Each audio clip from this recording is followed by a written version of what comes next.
what is NAD? Can men take it? Can women take it? Like, let's tell everybody what this is. And how did you discover it, first of all? NAD, the way I describe it, it fuels your cells. You could use it for anti-aging, for body recovery, for everything. I got introduced to it. I was really depressed. I was in a real big funk. And so I purely did it for the mental health side. And it really helped. From a mental health, it just gave me like a bit more clarity for sure. Yeah.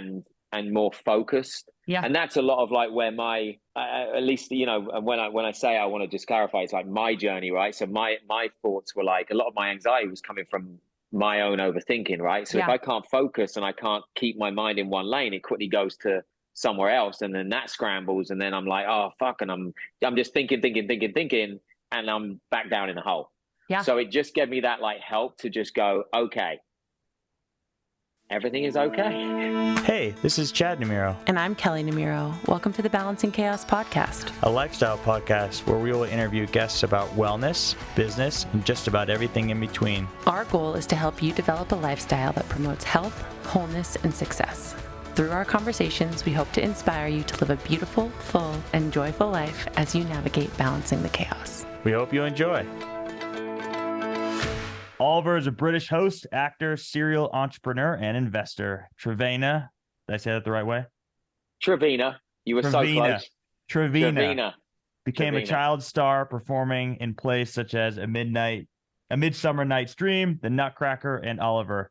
Since then, he has starred in movies including Paradise City, The Rising Hawk with Robert Patrick, and Embattled with Nicolas Cage, and as of most recently, Plane with Gerard Butler. In addition to acting, Oliver is an equally successful businessman, owning or partially owning companies such as Caliwater, Vitalredlight, and All Saints, and investing in countless others. And perhaps most interesting to us and our listeners, Oliver is a health and wellness guru who practices a series of biohacks and mindfulness exercises to keep himself alert, happy, and conscious. So yeah, with all that, welcome to the show. Thanks for coming. Thanks for having me, mate. Nice to be on. Yeah. Where are you in the world? I am, for once, I'm at home. And actually, probably I walked in the door like 30 minutes ago with my suitcases. So, I'm home for a change, which is Los Angeles. Los Angeles is now home. Is that we were talking offline before we just started. You were in Italy. Is that where you were just coming from with your suitcases? It's been quite a lot of travel. So I was the last really like 5 months, I was filming a project in Boston before Christmas. So November, December was Boston, went home for the holidays, went to Italy to film after that. And then went from there to the Super Bowl. Vanessa Hudgens and I did something at the Super Bowl for Caliwater, went back to London. I had to finish something there. And then I came back last week. But I was kind of going through this weird, like I was landing back in LA and you've been gone for a while and people are like, hey, what are you doing this weekend? What are you up to? And I was like, I want to get out, even though I wasn't even home yet. So I went to San Diego and I just took the car. My luggage was already packed and I chilled in San Diego for the weekend. It was lovely because I was on the beach. I don't know anyone really down there, so there's no people pleasing things that kick in. Yeah, exactly. Like, oh, I've got to see that person because I'm at home now. So I kind of just wanted to like settle and sleep. I slept. The first time in it, as long as I can remember, where I haven't set an alarm, like all over the weekend, like not to set an alarm, even though I still like found myself waking up, it just felt really nice and relaxing, and something about the ocean as well. I threw myself in it every morning. Even though it was freezing and I was literally the only one in there without a wetsuit. It was kind of fun, It's like your very own cold plunge. Yeah, natural cold plunge. Yeah. I love that. Like the idea, we're going to Hawaii in a couple of days, and the idea of not setting an alarm, and not having kids there to wake me up. It's like, there's something so good for your nervous system to just do that. I'm sure all the traveling, leaves you exhausted. So when you are traveling like that and you're like on the road all the time, is that something that you're not necessarily like able to, really prioritize, is sleep and rest and all that good stuff? Yeah. I mean, for anyone, I guess, traveling internationally, you have the kind of jet lag stuff, which by the way, I used to be the guy that was like, I travel so much. What's jet lag? What is jet lag? And then I hit 40 and I'm like, oh shit, jet lag really is horrible, when you just want to sleep and you can't sleep. But, you know, I have my ways around it now. I always try and little things that help me, but I try and adjust my clock before I even get on the plane and then plan ahead. So like if I'm getting on a flight from LA to London, I will make sure that day, like I'll wake up so early in LA, like 3 a.m. so that when I hit the plane at 4 p.m., which is midnight England time, I'm going to be ready for bed pretty quick and I'll fall asleep. And then I'll wake up. And so you're giving yourself a head start as far as jet lag, which isn't rocket science, but it just really does help. Yeah, totally. Gary Brecka, who we've had on the show, this is an informal conversation I was having with him, but he advocates for oxygen and then getting in the red light bed. He was advocating that could be really helpful for jet lag. Yeah.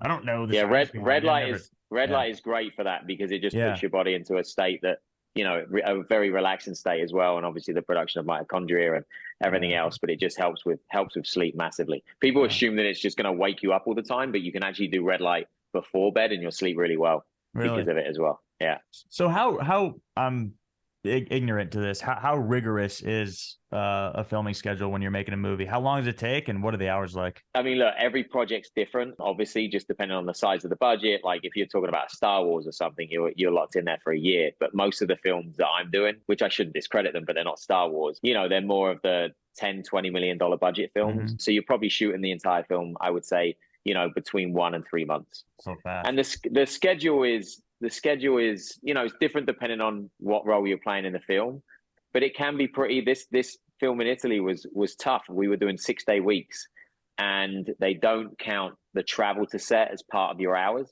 And we were normally an hour to set and an hour back. And then we were doing a 10 to 12 hour day on set. Oh my gosh. There wasn't a lot of not thinking about sleep. You're not, I mean, we were talking about Puglia, which was just incredibly beautiful, but I didn't get to see as much of it as I would have liked, you know? Yeah. The schedule can be pretty crazy. But then, you know, a lot of time you are waiting around as well. You know, they'll be setting up a big stunt scene or stuff and you get to sleep in your trailer for a couple of hours. So it's fine. Yeah. Do you get days off? Like well, on this one, not as much. It was I was the lead in this one, which was totally different because you don't get as many days off because you're in every page, every scene. But normally, the plane movie that I did with Gerard Butler that's out now, there's a plug. That one was, you know, I was in Puerto Rico for 2.5 months and I'd have you'd work for 3 days, you'd have 3 days off, you'd work for 4 days, and that was amazing. I mean, that was it's like a big long vacation, but you're not in the movie as much. So, you know, it's every experience is different, which is why I also enjoy it, you know? Yeah, totally. So you get to see different parts of the world and also do the work that you love, which is super cool. So we were talking a little bit offline too about how you were preparing for this role and you're supposed to have 6-pack abs and I think that every role that I think what was that one that we were just seeing? And now I can't remember the actor's name, but we saw the preview for it and the guy had gained it looked like 300 pounds. Do you remember what I'm talking about? I know the one you're talking about. Whale. Yes. Whale. Is it the Whale? Yeah. Yes. Is that Brendan Fraser? Yes. Yes. Yeah. And so you're expected, you know, in these roles to either cut weight or gain weight. And I think that, you know, to some degree, weight loss can be probably a little bit healthier than gaining 300 pounds. But how do you prepare for that? Have you, you know, when you got asked to cut weight, and you're preparing to have these 6-pack abs, I'm sure you're trying to do it in a healthy way where you're eating the right foods and going to the gym. So what did that look like for you? Yeah, I mean, I've always been active. So I've never been out of shape, so to speak. Sure. But I've always had a little belly. You know, it's like the belly of happiness. I love my chocolate. I'm still a child, I think, when it comes to I hide chocolate from myself at home and I'll go to bed and I'll be but I know where it is. And I'll get up out of bed and I'll go eat the chocolate. You and me both. I do the same shit. Yeah. Feel like an addict. It's stupid. But it makes me happy. So I think that's how I'm justify it. I'm it's my happiness. So I have a sweet tooth. So I think the big difference there was, you know, the trainer I spoke to was you got to cut that out, you know, no ice cream, no chocolate, no nothing. No sugar. And then I was always, pretty much no sugar. And I was always someone that was training every day anyway. So that really didn't change. And I did. I mean, people have told me forever, it's diet. You know, I don't know the stats, but they say like it's 80% diet, 20% the workout. I really realized that during this time, because not a lot changed other than my diet. And it was like, I was like, oh my God, English people do get abs as well, you know? I thought it was just, you know, with you lovely Americans, I was like, they make these people so like, you know, formed. So yeah, it was fun to do, to be able to prove that I could do it. But I you know, the minute I didn't need them anymore, I was like, where are you, chocolate? You Life's know what I mean? Enjoyable with food. Yeah. And I think that's it. It's balance, right? I didn't really change too much. I mean, we talked about, you know, my daily kind of routine, things like peptides really help. I do my NAD, which is something that, you know, I've done in IV form for quite a while now. And to be honest, I started on NAD more for the mental health aspect of it, but it's helped me so much physically as well, as far as my energy and recovery. So, you know, especially when I traveled to Italy and the jet lag kicks in, the last thing you want to do is wake up and go to a gym. I find that those things really help me as far as my energy, and, you know, I have better sleep as well. And so there's things that I take that definitely give me a head start, that made it easier. You feel like you're mentally sharper on set with NAD? Without a doubt. So wait, like let's back up, guys. 1 sec, for the audience members who don't know what NAD is and don't know, because I feel like this is new for a lot of people. Like even like my own clients who I talk to, a lot of people don't know. What is NAD? Can men take it? Can women take it? Like, let's tell everybody what this is. And how did you discover it, first of all? NAD stands for something really long, which I'm going to ruin if I say it. So maybe you should Google it and read it, or put subtitles across this part of the screen. It's literally like nitro. I'm not even going to say it. I call it. You know? You know what I mean, I literally right? can't even. It's like anadenamine. Like, I can't even say it. So go for it. It's a long word, so we call it NAD. But yeah, NAD. The way I describe it, and once again, like, I'm not a doctor, so they will probably give it a better, you know, description than me. But it fuels your cells, and obviously we all know that the body is made up of cells, and your mind and everything. So a healthy amount of NAD makes your cells healthy and makes everything else healthy. So it's been used for, you know, you could use it for anti-aging, for, you know, body recovery, for everything. I got introduced to it. I was really depressed. I was in a real big funk, probably going back like 4 or 5 years. And when I say like I was stuck, you know, and I just couldn't get out of it. Were you on like SSRIs or anything like that at this point? No, I tried antidepressants, a couple of times, which is also bad. I know you're not meant to do that. You're not meant to try it, but I would try it. 2 weeks later, I'd feel even worse. And I was like, this just doesn't, it's not working for me, you know? Yeah. And also, I never grew up around that, you know? I mean, it's not a good thing either, but in England, you never grow up around people suggesting therapy of any kind or antidepressants of any kind. It's just like, you know, little punch on the back and figure your stuff out, you know? Yeah. And so I think maybe I was, at the same time of taking them, I was overthinking them, which then that never works. You know, you're never going to, once the mind gets hold of something, it doesn't even matter if it's doing good. Your mind's already written it off. So no, that didn't work. And someone basically said to me, you know, they felt like NAD could really help. And this shows how much it wasn't mainstream. I had to fly up to San Francisco. I flew up to San Francisco from LA to see this doctor. And I spent like, you know, the first IV I had was so, you know, it's very strong. It's very potent. And it took I was up there for about 5 hours. And so I purely did it for the mental health side. And it really helped. Did you notice results right away? I noticed energy results right away, but I ended up doing like three of them back to back. Yeah. And I noticed the results for sure. From a mental health, it just gave me like a bit more, clarity for sure. Yeah. And more focused. Yeah. And that's a lot of like where my, at least, you know, when I say I want to just clarify, it's like my journey, right? So my thoughts were like, a lot of my anxiety was coming from my own overthinking, right? So if I can't focus and I can't keep my mind in one lane, it quickly goes to somewhere else, and then that scrambles, and then I'm like, oh fuck, and I'm just thinking, and I'm back down in the hole. Yeah. So it just gave me that like help to just go, okay, everything is okay. Yes. Oh my God. So life funny is all right, you know? Because I swear when I started taking it too, like anxiety was one of those things that I like really quickly noticed. And I just appreciate you sharing this, because I think that for a lot of our listeners, like it's just another tool that they can, because you do hear about it for energy or for weight. I've heard people say they use it for weight loss, but it's like, if it's like mental health, it's like, that's such a big one that so many people struggle with. So. Yeah. And that's, to be honest, a big part of everything that I got into in the health and wellness space.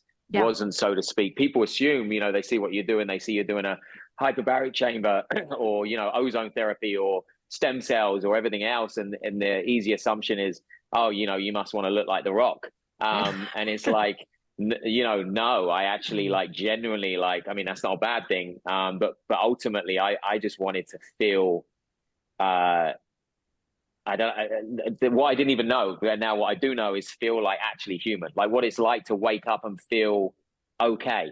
Yeah. You know, and have a bit of like hope on your own, you know, because it doesn't matter how many other people tell you, like, especially in my industry. And at the time I was going through a lot of this, like it looks so great from the outside. I was hosting shows and award shows and all this and everything else. And people are like, oh my God, your life's incredible. You're so lucky. And that doesn't matter. It doesn't matter how many people tell you it from the outside.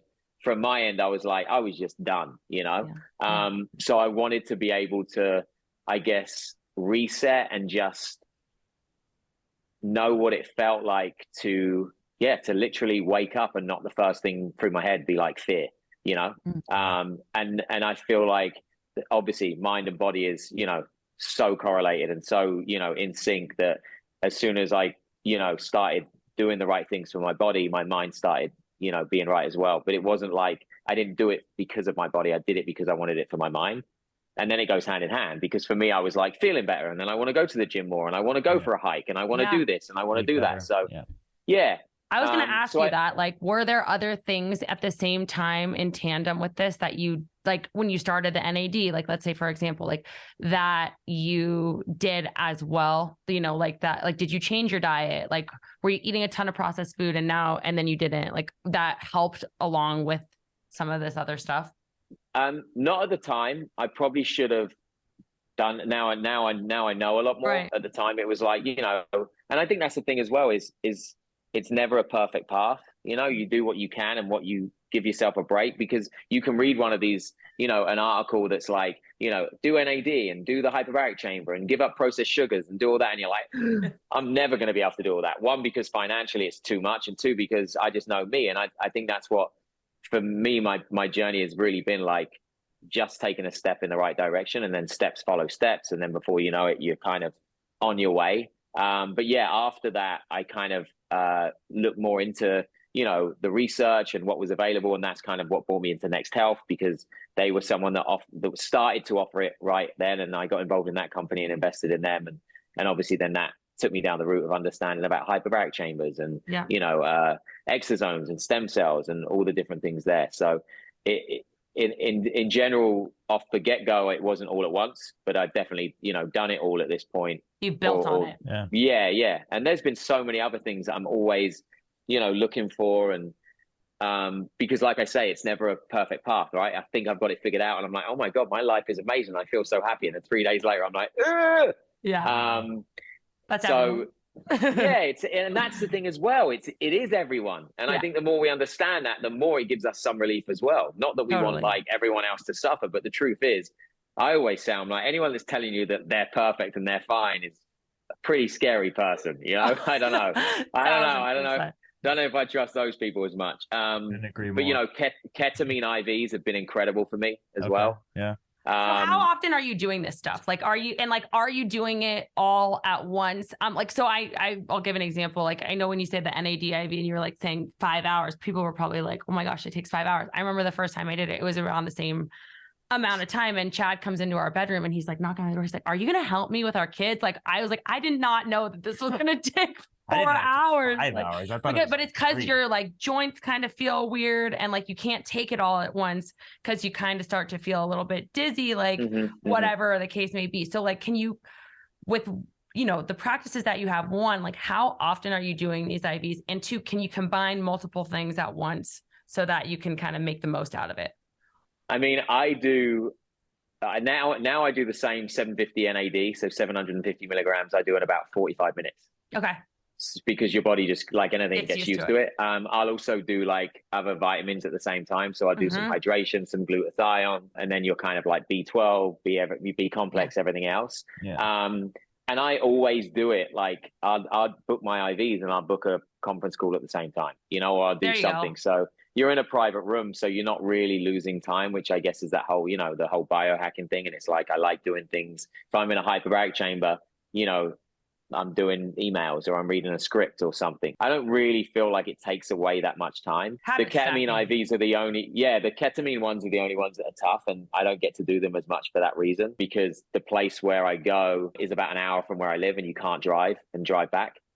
So you have to go, get someone to drive you or get an Uber, because they just don't want you on the road directly after, which makes sense. But those ones, not as much, probably like, I do NAD once a week as an IV, and then I self-administer it as well. But that's it. That, when you travel, that's the bits I miss as well. When you go to like Puglia in Italy, as magical and beautiful it was like no one's getting IVs there, No. So no. Can you tell our listeners, just before we move on to the next topic, like what is, because I know that like ketamine, it has to be administered in a certain clinic, right? And like, what is that? I'm guessing that's also for the mental health side of things. I think it's just, you have to differentiate, because some of it is framed as like a recreational drug that people use. Ketamine for me, never recreational. I've never done it recreationally in my life. I actually don't want to burst anyone's bubble, but I couldn't think of anything worse than doing it recreational. It's never, or maybe people have a good time. I've never, I just couldn't, I don't know. I wouldn't want to, I wouldn't, so for me, it's completely, by a doctor. You go in for a consultation first. It's really good with kind of trauma, PTSD, any kind of like stress relief like that. It's amazing for, and this is literally, I'm in a room, there's a doctor there, the doctor gives you the IV, they're standing there, checking on you. You're linked up, you don't go anywhere. And that's the way I've done it. I have done, there's a company called WonderMed, and I've done some of their lozenges, which is you have a Zoom with a doctor. They prescribe them in a way of anxiety and, for depression or anxiety. And then you get the lozenges and you do it with someone at your house. But yeah, I've never done it recreationally. Definitely don't want people to do that. I have a lot of friends that do it recreationally and tell me it's brilliant, but just not for me. Yeah, I think when you're working on mental health, like having that doctor like patient relationship is so important.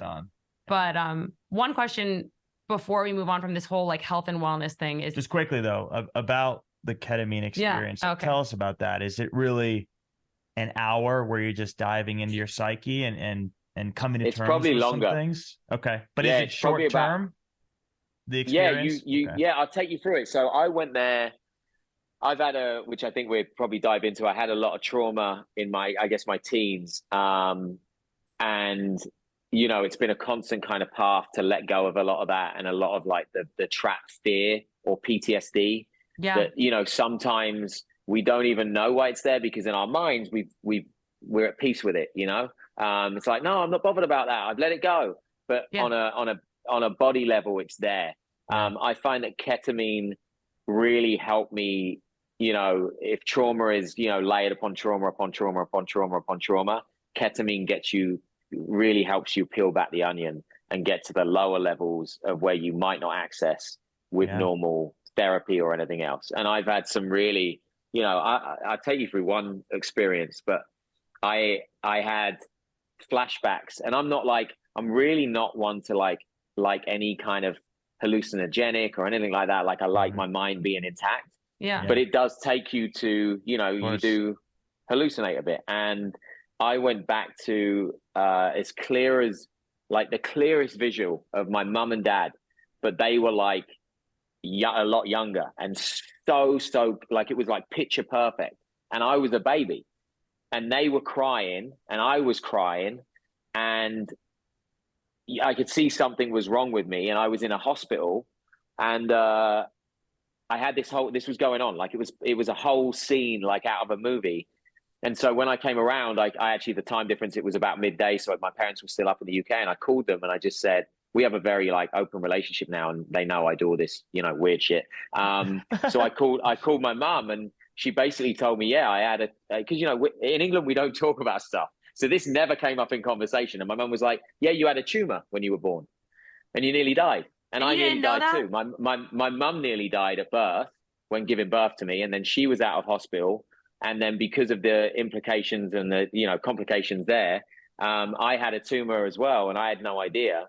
And so that was stuff that I think, it wasn't I needed to remember it, but there was stuff there that I'd never let go of, or, you know, and I was in this chair sobbing, like I was screaming and crying, like, you know, because you kind of come in and out of it. And the nurse at the time was like, are you okay? And I was just sobbing.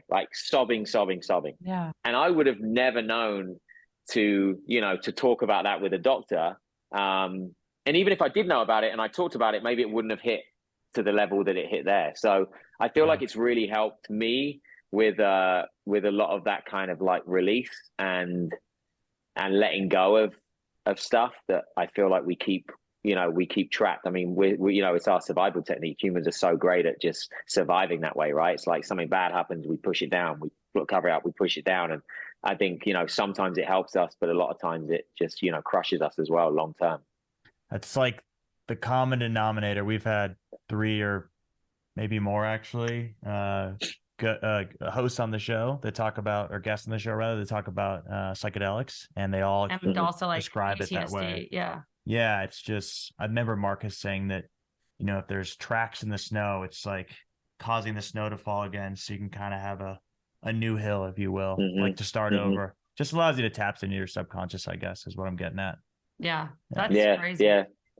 So and sometimes I've done it and had nothing, you know, like I've gone there and kind of chilled me out, and I've sat in the, you know, Uber on the way back or in the friend's car and been like, oh, that was kind of, you know, I was hoping for another massive breakthrough, you know. But it's, you know, it's like maintenance as well, you know. Any of those things that we can do in life that just help us kind of stop and just breathe and just, you know, I don't know, bring it back to just being more present, helps. Do you dabble in any other psychedelics like psilocybins or ayahuasca or anything like that, or really just stick to the I've done mushrooms, and I did iboga. I've done iboga, and that was harsh. I'll just say it's harsh. I was like dry heaving for, I don't know, 9 hours. I mean, I did it in the mountains of like Squamish with a couple of friends, my friend and his wife. And it was really harsh, and I don't really remember a lot from it, other than they came out of it and they were like, oh my God, I made peace with my father and you know, said goodbye to my grandmother. And they were like, what about you? And I was like, I just fucking threw up nonstop. Like I just kept checking, like, to make sure I hadn't even thrown up my teeth. It was so hardcore. So it didn't happen for me. I've done Bufo. That was an amazing experience for sure. I've tried a bunch. I would say I've tried a bunch, but the only thing that I do, and I won't even say regularly, I'm talking like once every couple of months, is ketamine. That's an actual drug. Like deal with like, or process like, 1, PTSD, and like 2, mental health, just like preservation. Is like the preservation, I would say at this point, like I'm not looking to like uncover anymore. Like I've had a chat with my mum and dad. I'm like, is there anything else I should know? Because it's easier if you tell me, then I don't have to go do this whole ketamine thing. But they, you know, it's it's more for like, it's more just for preservation. Like I don't know, and I try not to be that way. I do daily breath work, and I was going to ask, is there other stuff that you do? Like you do breath work? Well, your LA home is like a mindfulness like palace, or at least it appears that way in pictures. You got your infrared sauna. It looks great. So tell us about it. Thanks. And I built it that way. I mean, it's funny. My friends of mine are like, oh, you went for kind of like more of a rehab vibe than a bachelor pad. So it's like I have my infrared sauna, my ice cold plunge, my you know, obviously outdoor shower, hot tub. I have everything there that kind of for my wellness routine. But breath work, has become a big part of my life. I have like what a type of breath work exactly? Because we talk to so many people, and I think it's just loosely defined as breath work, but then there's so many like options. Like we'll have people come on here and say they do transcendental meditation, or like people who do, you know, mindfulness or what, like whatever. So like give us like the real specifics for someone who wants to try exactly what you're doing, and what does it make you feel like? Or just what modality? Yeah. So basically I did a course in TM probably, I don't know, 4 years ago. And I liked it, but I also just have a very active mind. So it's really hard for me to stop my mind for 20 minutes twice a day to do that. It's hard. It's hard for anyone. Whereas Brett, and look, obviously it's meant to be hard and you're meant to do it, but I just kind of, for me, it's about finding things that work for me that make a difference. And breath work for me, the active breath helps me stop thinking, because I'm thinking about breathing. I can't do two things at once, you know? I think that's just men. We can't, you know, like we can't we like struggle. We're like, hang on, what? Breathe and okay, yeah. So the breath work just brings me back to now, and also I'm not a good, you know, I don't walk around in my daily life being like, how are you? You know, how's it going? I don't, it's just not me.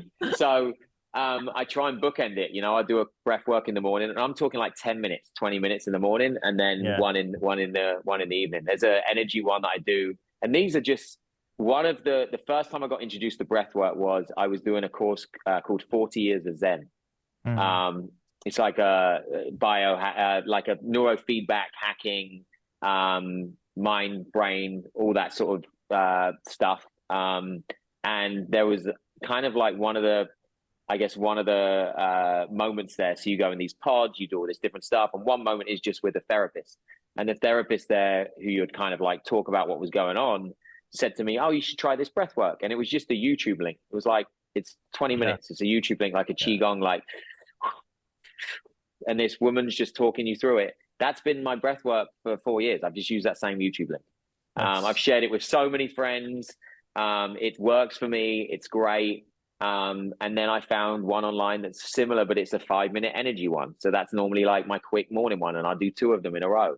So there's no like, I'm not like a professional breathwork person. I just follow this YouTube link. It's so easy. Anyone could do it. Like I've given it to my mom. I've given it to friends. I've given it to anyone. And I just feel like, there's so much magic in breathing. There's so much that you can do for free that I feel like people don't take advantage of. And then like, you know, I'm talking about the majority of people who walk around saying like, I'm anxious, I'm feeling like the X way. And then it's like, but are you trying any of the things that are literally available to anyone, like walking out in nature, or like what you just said, like this YouTube link, like literally anyone can get it. Actually, we should have you send it to Chad so he can put it in the show notes. Because I think that like, if we take advantage of those small things and we add them up, it has like the real capacity to completely transform how we feel. Which creatures of habit, but it is probably the simplest and easiest thing to do. I have a similar story, and I didn't do this until about a year ago, but I do it once in the morning, once at night, and I do the Wim Hof breathing. It's just 30 successive breaths out, hold as long as you can, in for 15, do it 3 times. I watch a YouTube, and I like him guiding it through me. He's got a lovely Dutch voice that helps. I use that one too. And he's like, feel the power. What is he says? He says something at the end. It makes me laugh every time. In with the relaxation, out with the stress. Out with the and have a good day. That's great. And it just, I mean, I remember when I first started doing it, and my body's more used to it, but my hands would tingle, my brain would go off the charts, and you just feel jacked up. It's like a coffee, but a little more euphoric with no downside. And so, I'm a huge advocate, obviously. So that's awesome to hear. I assume that carries when you're overseas and filming, probably more so, actually. Yeah. I absolutely love it. I think out of all the things we've spoken about, as crazy it is to say, but if you were like, what one thing would you recommend has helped more than anything, it would be this 20-minute YouTube thing, not the hundreds of thousands of dollars I've spent on ketamine, NAD. You know, don't get me wrong, I love that stuff and I'll carry on doing it, but the breath work, without a doubt, and it's cost nothing. I remember a time in my life when springtime would hit and immediately I would be searching for a new trainer or Googling all of the 7-day juice cleanse, 14-day detoxes so that I could get myself in shape for summer. And what I didn't realize at this time was that all of that was a complete waste of my time, of my energy, of my resources. And I look back on that just wishing for those hours and all of that energy and brain power back. The decisions that I was making for my body were coming from a place of punishment rather than from a place of love. And it wasn't until I started meditating and I started doing the work, the real work on myself, that I recognized that I needed to nourish my body with both movement and food and mindset work if I ever wanted my body to love me back in a sustainable way. And that's why the WBK membership, that I release meditations where I deeply connect you with yourself, and blood sugar balancing recipes to nourish you on a cellular level, and low impact movement to support the delicate balance of your hormones, really gets you the results that you're looking for, where it starts to become a lifestyle. It starts to become who you are. I can tell you firsthand that both myself and my members, my private clients, all of us have seen the most incredible results from the WBK method. It's so different than your typical diet and a restrictive approach that we're taught from diet culture from a very early age. As a 33-year-old mom of 2, this is the leanest I've ever been, the most energy that I've ever had, and the best that I have ever felt in my freaking body. And it can be that way for you too. So right now, with the code Balancing Chaos, all one word, BALANCINGCHAOS, you can get 10% off your annual membership for the WBK method and get new weekly content, plus a library of hundreds of workouts, recipes, meditations, with a 7-day reset and a 30-day challenge, all to get you started. So use the code Balancing Chaos, again, all one word, to start your 7-day free trial and see, when you love your body back, how your body starts to love you. Tell me about, so obviously, you get interested in this NAD stuff, or I'm sure the red light bed, because of what it's done for your mind and your body, right? Is that how you make a decision? Because as Chad said in the intro, you're like a serial investor. How do you decide, yes, this company is the one, I'm going to put my money or put my bet on this? Yeah. I mean, obviously the current climate, I feel like health and wellness. I mean, I've been into it for a while. Yeah. So I think it's a great space to be in. I also genuinely like being involved in something that I can recommend to people with the intention that it's going to do something good for them, hence me, alcohol brands have just never been, it's I get some offers, and especially even on the other side, on the talent side. And I'm just it doesn't really, not really for me, Yeah. You drink? No, I don't drink. You don't drink? No, used to drink a lot. Yeah. Most I was some still do. I was like Pringles. That's what my friend called me. Once you pop, you can't stop. So I just knew what was ahead. I'm British. You're British. And I'm Irish. You know what I mean? I got dealt 2 cards. So it was you're gonna drink. Yeah, that's a concoction right there. British and Irish. Yeah, all my British friends outdrink me. It's a given. Yeah. Though even over the last, I don't know, what has it been, 6 months? Even you are on a real decline of I just feel like a lot of people are making that conscious choice these days to not do it anymore. That's actually, 100%. You sent me some Caliwater, and I don't know if others use it like this. I imagine some do, but for me, and getting out of drinking, a lot of it was just having a nice beverage in your hand. I like wine. I like the taste of beer. I drink water all day. I drink coffee. I don't drink anything else. And so at night, having one of those, a Caliwater, a little sugar, a little taste, kind of emulated that for me. And I didn't want it as bad. I didn't need a beer. I didn't need a cocktail. And I don't know. Have you heard that from other people? Yeah, it's funny because it's a health beverage. Obviously, we launched it as a health beverage. a lot of people also mix it because it made a really healthy cocktail. Like you would put the hangover would be less because you're getting hydration while you're drinking alcohol. So people were like that. But a lot of people over the last 6 months have really been like, they'd be like, hey, I'm having friends over, you know, can you send some Caliwater? Because it really does feel like you're drinking a drink.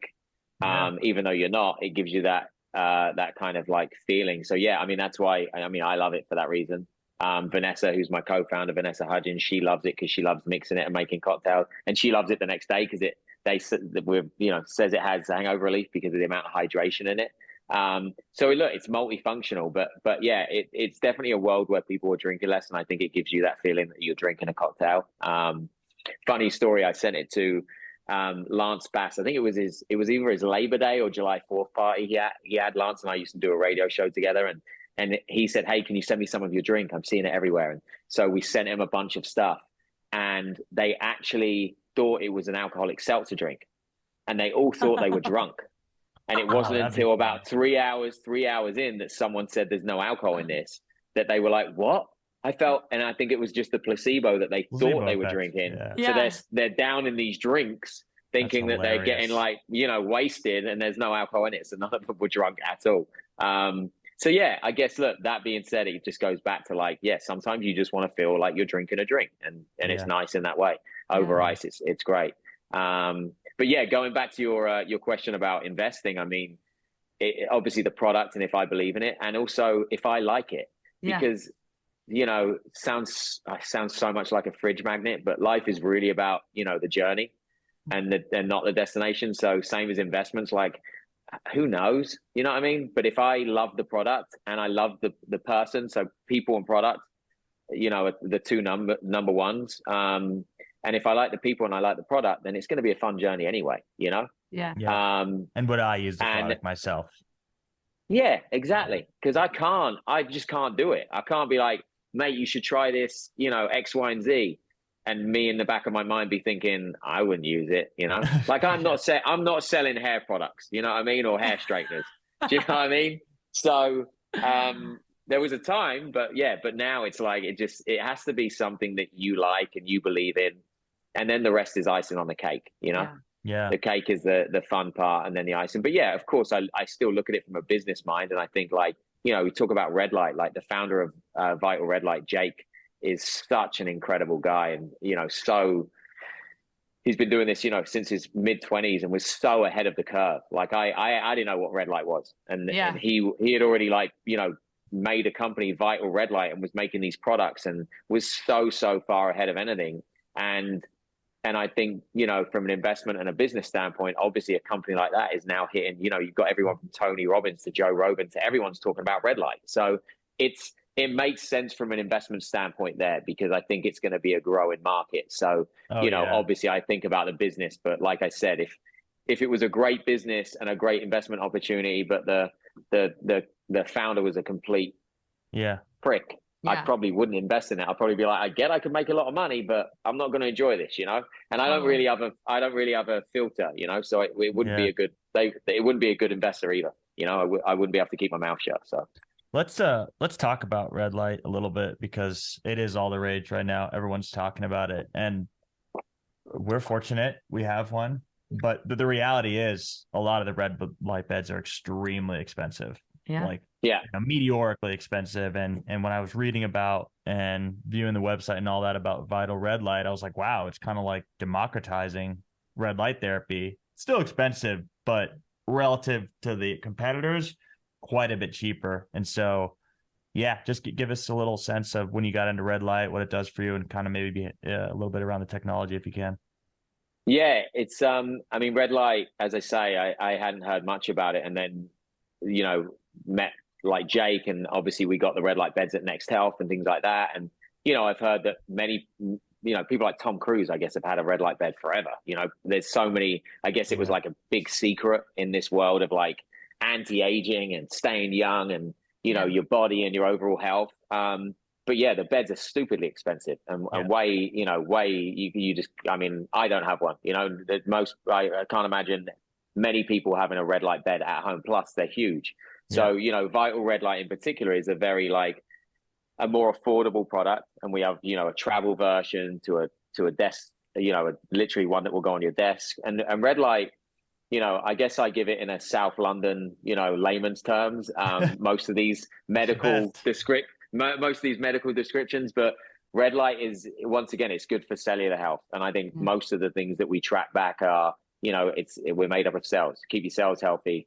Rest of your life is going to be pretty, rest of the life is going to be pretty good. And with that, it helps, you know, across the board, but it's great for, you know, your energy. It's great for mitochondria production. It's great for, which, you know, with that in itself improves cellular health, which goes to everything, your skin, you know, it's, you know, people can use it from a vanity aspect to, you know, reduce wrinkles and anti-aging. And, you know, obviously there's Red Light increases hair growth. I will say I've never put the Red Light on my head, so don't judge this. But yeah, I mean, it's across the board is good for you. And I think, you know, also if you're injured, you know, I've used it on my knees. I still play soccer, and I've torn my MCL a couple of times, and I still get knee pain. My dad has arthritis. I make him use Red Light now, and it helps. You know, Red Light produces that mitochondria, which, you know, stimulates the cells and gets everything repaired quicker or healing faster. So it really is one of those products. And I think that's why it's getting such a buzz right now, is because there are so many benefits to it.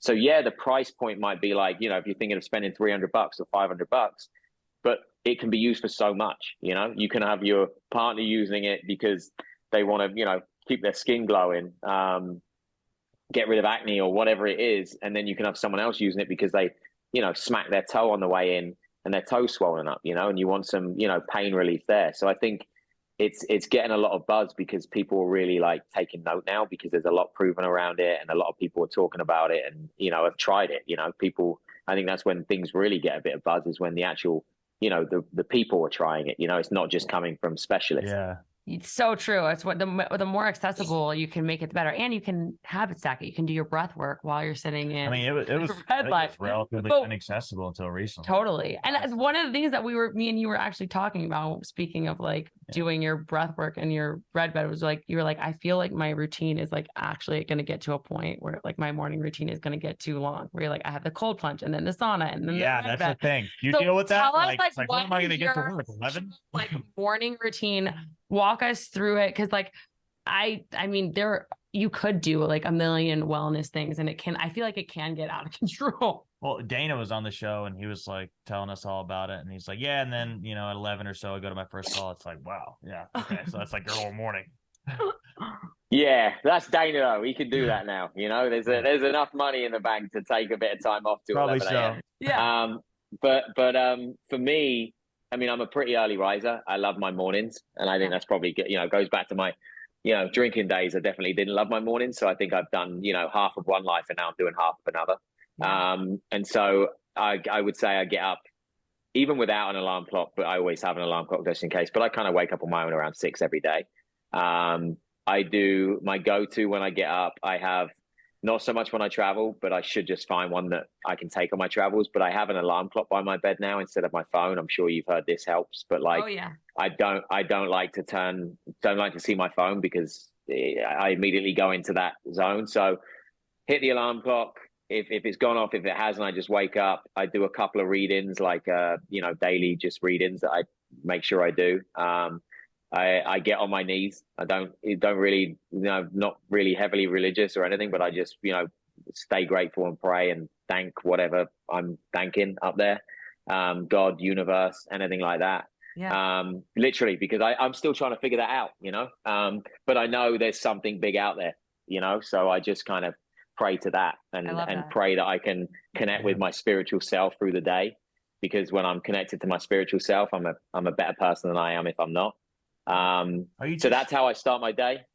Are you just kind of going through what you have gratitude for, or what's like the actual mind? So I kind of, there's, when I'm on my knees, I really just say what comes to mind, but I'll start it with gratitude. So I'll say thank you, and I'll say a few things that I'm grateful for, whether it's my parents, whether it's my home, whether it's my dog, or, you know, anything. Like, thank you for, you know, last night, because it was an amazing, you know, fun evening, and you know, I was happy with myself, like a bit of like gratitude, but self-love as well.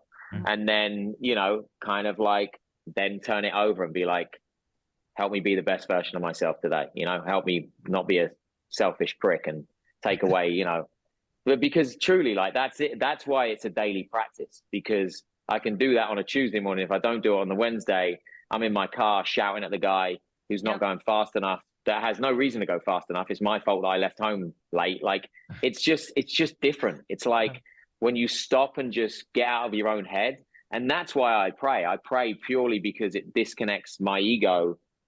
It means I'm not running the show. You know, that's it. It's the only reason I do it. And truly, like, I'm still trying to figure out, I love going to church sometimes and sometimes I don't. And sometimes I'm like, I don't really, you know, I was raised Catholic, but I'm like, I don't really know about the whole God thing. Or, you know, I was just at the Vatican in Rome. I'm like, oh my God, the Vatican's amazing. Look at all this history. But I don't really I still don't understand it.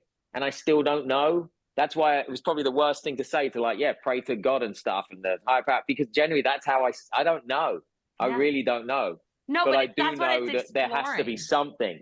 So I guess I just prayed to that. And it's like, the more I do that and get out of my own head, because I spent so many years thinking that, like, I controlled so much, or I could control so much, and that never worked out well for me. Yes. That's why I do it, is purely because the more I can surrender and release that control, the more life actually works out for me.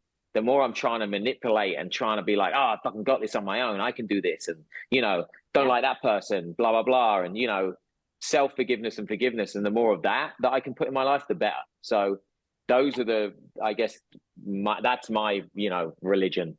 I think that like, you sharing that too, like, along with all of the tangible things that you can take away today, right? Like the NAD or the ketamine or like the breath work. It's like also like just that like simplicity of the prayer and like surrender, because it's like, if you really think about the root of anxiety, all it is this desire to want to control our external circumstances and not really being able to do that. And so if we can sit here and say, I want to trust, I want to surrender, I want to like give myself over to God, the universe, whatever, it's like your mental health can truly like benefit so much from that simple tool, and you sharing that vulnerably with people, because I don't think a lot of people would be that vulnerable. So thanks for giving that to our audience, because that's awesome.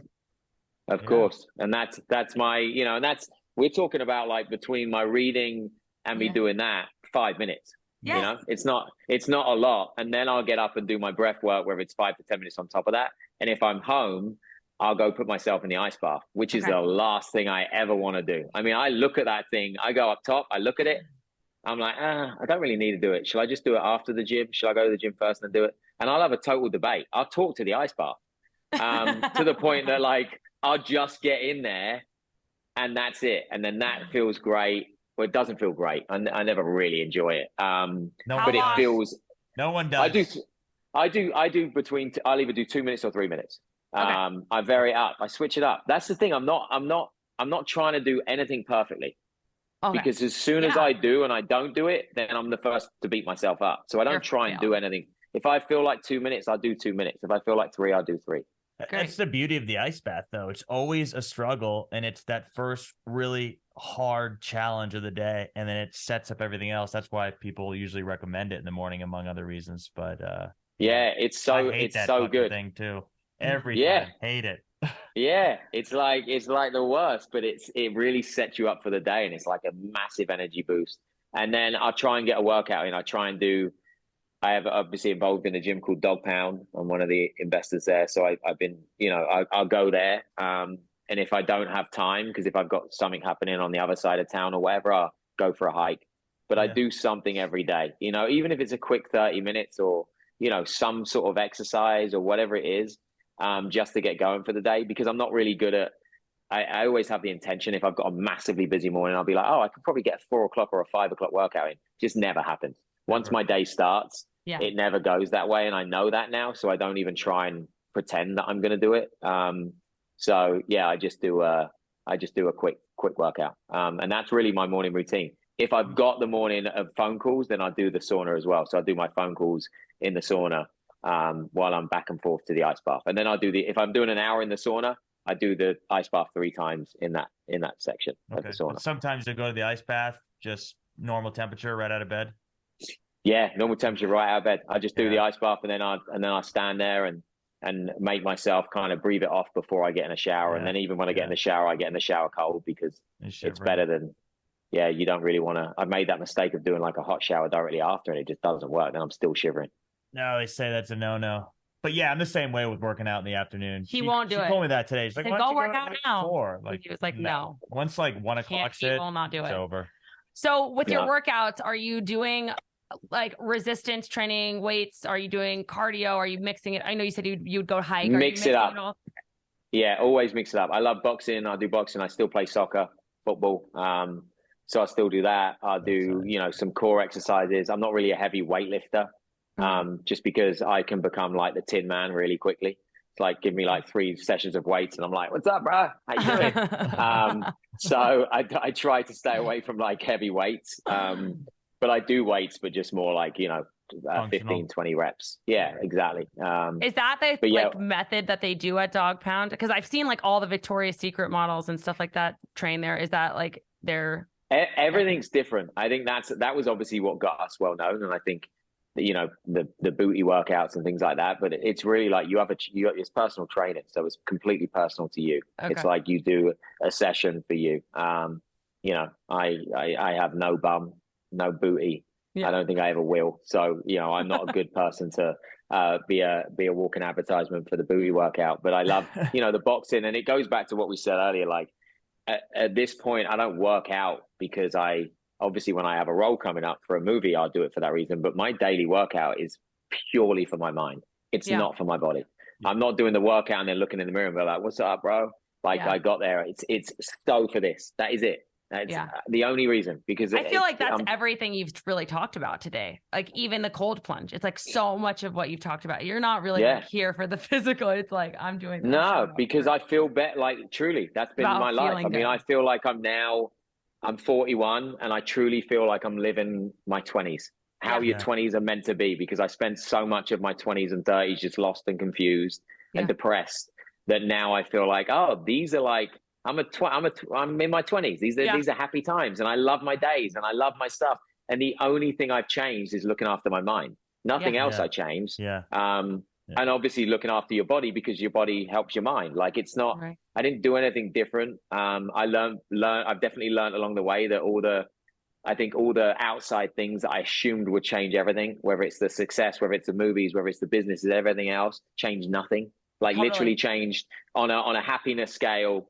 Didn't really matter, get the car that you think would cure everything, get the, everything. Don't get me wrong. I like nice things, but I now really know that it's not going to be that quick fix. It's not going to do that. It's the daily practices or the lifestyle changes that have made me enjoy my life. And that's what I guess that goes back to why it's all mind, mind over matter, because it's just it's been completely life changing. Like I kid you not, it sounds so cheesy, but I feel like a teenager. I'm that guy, even on set, people are like, why are you so happy? I'm like, because I'm happy.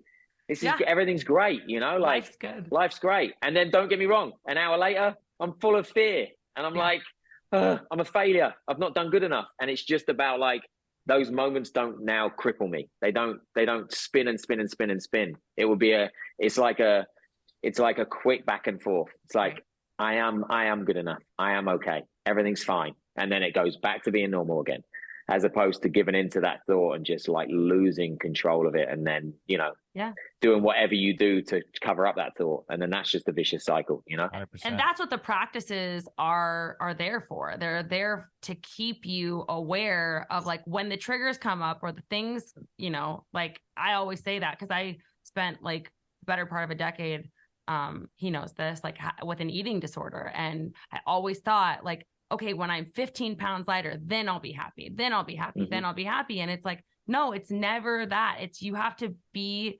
aware of the triggers, know that when those things come up, like to not start the next diet. And then also happy enough with yourself internally that like, I'm doing this from a place of like nourishing my mind, nourishing my body, not a place of like wanting to get to that external thing, because the external thing is never going to be what makes you happy. It's like the magical treasure at the end of a rainbow. Yep. You know?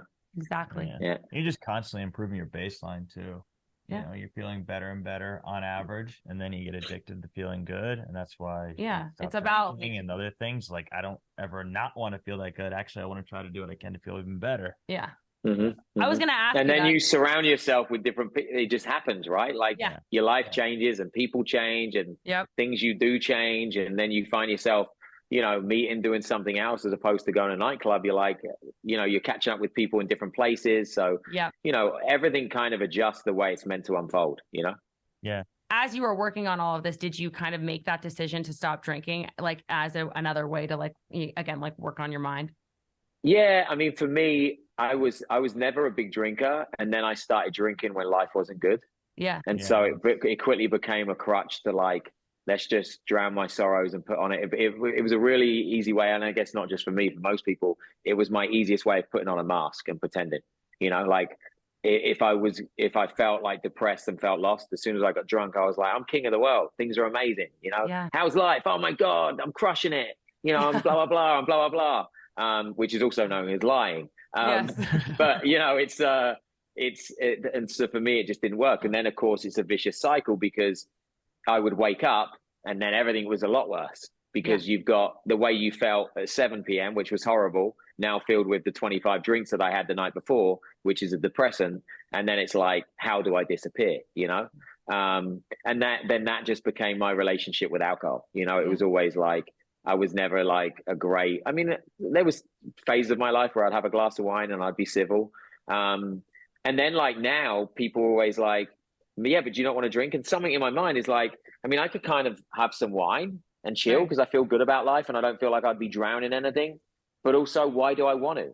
Like, if I actually stop in that moment when I'm thinking about it, and there is a thought of why do I want to drink, I can normally track the thought back to something other than I'm not drinking because I like alcohol. I'm drinking right now because I want to fit in, or because you're asking me to drink and that makes me want to fit in. Okay, why do I want to fit in with you? What do I feel that, you know, is in this relationship, whether it's like do I not feel like I'm good enough, or I feel like you're better? You can normally, like, in a really quick 2 minutes, figure out that I'm not ordering a drink because I want a margarita. I'm ordering a margarita because I don't feel good in myself in this moment. So I'm going to try and fit in or cover up or whatever's going on. And so in that moment, after I've thought about it, I'm like, I'm good. I'll take a, you know, soda water. And it always feels better. So I guess right now, and I don't know if it's going to be for the rest of my life, and I don't know what everything else is ahead, but I love not drinking and I don't want to drink, you know? You don't have to put yourself in a box forever. Like, but to say, exactly that. It's like, I've told so many of the people I work with, it's like, oh, okay. Like, if you ask yourself, like, why am I doing it? Is it like what you said, like to fit in or to people please, or because I don't want someone to judge me, or because I'm feeling stressed? It's like, those are all actions that are coming from a place of fear versus like coming from a place of love. Like, I'm drinking alcohol to nourish myself, or like to feel like that's never really the answer. No, of course. I love that you shared that. Drinking until recently was like not drinking was pretty uncommon. Until recently. And too. Now it's like, now I can see it trending towards the majority. I don't know how long it's going to take, but it's much more widely accepted. And there's tons of other things you can do. Should do to manage your stress or whatever. And I always say too, is like, if anyone's giving you a hard time like, take the edge off, right? Like, there's those feel frees, there's like CBD, there's but I'm saying, like, if anyone's giving you a hard time about not drinking, like if someone's making you feel like you don't fit in, like, that's not someone you want to hang out with anyway. Like, that person is what's that thing people say? People that mind don't matter, people that matter don't mind, you know, with anything you're doing in life. So it's the same thing for that with me. It's like, I'm like, I get into it. I'm like, mate, why are you so bothered about me having a drink? What's your shit? You know, what's going on? What's going on with you? Because that's not normal. You know, you being that concerned about me having a drink is a little bit odd. You know? It's weird. It's like, that's your problem and something you're dealing with. I feel like that is like, that's actually like a really great place to. And I'm a better version of myself. Like, I just, that for me is like, you know, it just, yeah, I guess. And look, I have so many friends who are great drinkers and great, and there's nothing bad. But for me, it's like, I don't like that feeling. I don't like the feeling the next day of being like, hang on, what did I say? How did I get, it's like, I don't want any of that. I enjoy my life, and I want to remember my life, and I want to, enjoy the day. So it's like, it's just, that to me is just such a simple adjustment. It's like, don't drink. It gives me vicious anxiety these days too. Yeah. Never used to do that, but that's the part.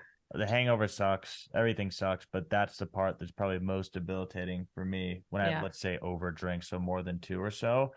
And that's an area I just almost never go to anymore. Yeah. It's like, it's crippling. I can't. Yeah, I agree. I mean, I don't drink. Function. So. Yeah. But anyways, I feel like, Oliver, you've given our audience like so many tools today that they can take away. And like, whether it's like from the very beginning of the jet lag to breath work to if they want to go try an IV, like there's so many wellness tools. So we're so grateful for your time. I honestly feel like we could talk to you forever. We could do a part 2 if you're ever open to it. Yeah, we didn't even get into the meat and potatoes of it all. I know. This was great. Yeah. Tell our listeners what movies they can go see you in, and then also where they can find you on social and all that good stuff.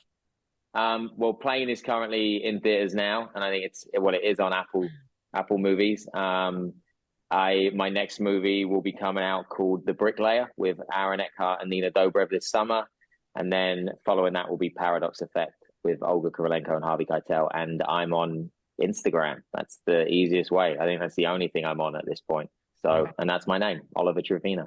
We'll tag you in all the stuff, but seriously, we're so grateful for you and all of your knowledge. Thank you so much. Of course. Awesome. It's a true pleasure. Like, I love this and love the, just spreading the message stuff. Go out, get a red bed, get some Caliwater. Do some breath work. Yeah. Very inspirational. And I think it means extra coming from what others may seem to think about, like the hyper successful, like that they have everything figured out. That you could come here and say, like, there was a point that was really rough, and anyone can correct. We're human beings. We all deal with it. So appreciate it, man. Thank you. No, of course.